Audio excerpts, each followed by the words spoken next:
हा डिंक असा चुरला जातो, पण काही वेळेस मध्ये डिंक तळला जात नाही, त्यामुळे आपण हे मिक्सरमधून सो अशा पद्धतीने आपण डिंक इथे काढून घेतलेला आहे। तुम्ही बघू शकता इथे छान अशी याची पावडर तयार झालेली आहे। सो यानंतर यामध्येच आपण हे खोबरं,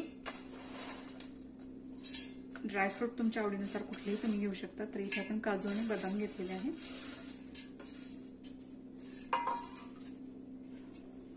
तर हे देखील आपण इथे काढून घेणार आहोत। सो अशा पद्धतीने खोबरं देखील आपण यामध्येच काढून घेतलेलं आहे। तुम्ही बघू शकता मस्त असं तूप सुटलेलं आहे, कारण आपण सगळ्या वस्तू तुपामध्ये तळून घेतलेल्या आहे।